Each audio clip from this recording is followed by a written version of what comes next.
Hello दोस्तों, क्या हाल है। दोस्तों मेरे चैनल टेक फन इंडिया में आपका स्वागत है। दोस्तों मैंने प्रीवियस 3-4 वीडियो पहले एक वीडियो बनाया था कि डीपीएमसीबी, एमसीबी और आइसोलेटर में क्या अंतर होता है।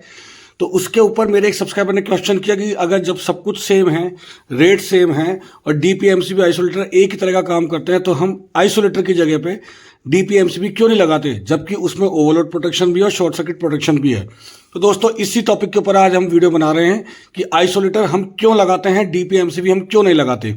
तो दोस्तों मैं प्रीवियस वीडियो का जो लिंक है वो मैं आई बटन में डाल दूंगा, और आइसोलेटर के अंदर कैसे काम करता है, क्या उसकी वर्किंग होती है, उसके ऊपर भी प्रॉपर वीडियो बना रखा है, उसका भी मैं आई बटन पे लिंक डाल दूंगा, डिस्क्रिप्शन में भी मैं डाल दूंगा। अब दोस्तों देखिए, जैसे डीपीएमसीबी डाइपोल एमसीबी है, आइसोलेटर में डाइपोल आता है। डीपीएमसीबी में ओवरलोड प्रोटेक्शन होता है, आइसोलेटर में ओवरलोड प्रोटेक्शन नहीं होता है। और डीपीएमसीबी में शॉर्ट सर्किट प्रोटेक्शन भी होता है, आइसोलेटर में शॉर्ट सर्किट प्रोटेक्शन नहीं होता है, जबकि दोनों की रेट बिल्कुल सेम होती है। दोस्तों जैसा आप फोटो में देख पा रहे हैं दोस्तों, ये डीपीएमसीबी है और ये हमारा आइसोलेटर है। आप देख रहे हैं दोनों को। अब दोनों में देखिए, सबसे पहले मैं आपको बता दूं कि नॉर्मली आइसोलेटर का जो स्विच होता है वो होता है रेड कलर का, बट ये कोई फिक्स नहीं है कि रेड कलर का होगा तो वो आइसोलेटर ही हो सकता है। हाँ, डीपीएमसीबी में नॉर्मली ब्लैक कलर का आता है, जैसा कि आप फोटो में देख पा रहे हैं। अब दोस्तों इसके ऊपर हम बात करेंगे आइसोलेटर क्यों लगाते हैं, डीपीएमसीबी क्यों नहीं लगाते।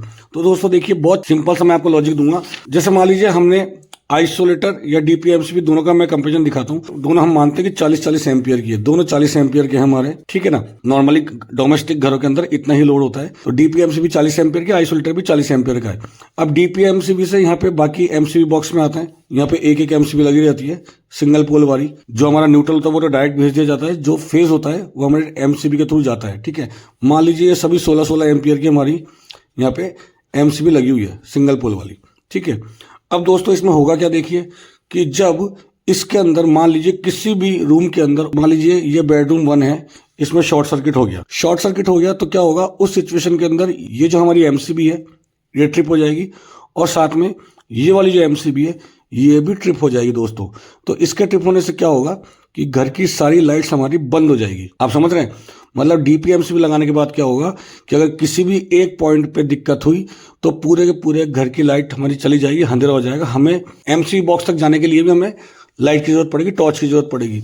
जबकि अगर हम उसी जगह पर आइसोलेटर लगाते हैं, तो मान लीजिए दोस्तों इस बेडरूम 1 के अंदर हमारा शॉर्ट सर्किट हुआ, तो यहाँ पे हमारी 16-16 एम्पियर की एमसीबी लगी हुई है सिंगल पोल वाली। तो जब यहाँ पे शॉर्ट सर्किट होगा तो ये वाली एमसीबी केवल हमारी ऑफ हो जाएगी। आप समझ रहे हैं, मतलब ये वाली जो एमसीबी हमारी ऑफ हो जाएगी, बाकी पूरे घरों की, किचन की, हॉल की, लॉबी की और बेडरूम दूसरे जो हमारे घर में जितने भी एरिया उन सबकी लाइट आती रहेगी। यहाँ की जो हमारी एमसीबी वो ट्रिप कर जाएगी। प्रीवियस वीडियो में बता दिया कि ये केवल एक स्विच की तरह है, तो अगर कहीं पे भी दिक्कत होती है, मान लीजिए BR2 में ओवरलोड हुई, तो बाकी किसी भी एरिया की लाइट नहीं जाएगी, केवल इसकी जो एमसीबी वो ट्रिप कर जाएगी, आइसोलेटर बंद नहीं होगा। तो अब आपने देख लिया कि हमने डीपीएमसीबी आइसोलेटर में क्या फर्क है। अगर घर के किसी एरिया में दिक्कत हुई शॉर्ट सर्किट या ओवरलोड से, तो पूरे घर की लाइट बंद हो जाएगी, क्योंकि डीपीएमसीबी का काम है ट्रिप करना।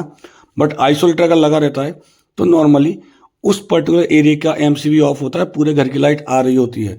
तो दोस्तों देखा जाए तो रेट दोनों की सेम है, वर्किंग भी सेम है, बस इसमें ओवरलोडिंग और शॉर्ट सर्किट प्रोटेक्शन अवेलेबल नहीं होता, इसमें होता है। फिर भी हम घरों के अंदर आइसोलेटर ही लगाते हैं, जिसके कारण से जिस भी एरिया में दिक्कत हो केवल उस एरिया की एमसीबी ऑफ हो, बाकी पूरे घर की लाइट आ सके, जिससे हमें ज्यादा चीजों को फेस ना करना पड़े, पूरे घर में अंधेरा ना हो। तो आई होप दोस्तों आज जो मैंने ये वीडियो बनाया आपको पसंद आया होगा। प्लीज इसे लाइक करें, कमेंट करें, शेयर करें। मेरे चैनल को दोस्तों अभी तक सब्सक्राइब नहीं किया तो प्लीज सब्सक्राइब जरूर करें, और नए नए वीडियो के नोटिफिकेशन के लिए बेल आइकन भी प्रेस कर दीजिएगा। मिलते हैं दोस्तों नेक्स्ट वीडियो में, तब तक के लिए thank you very much, bye bye.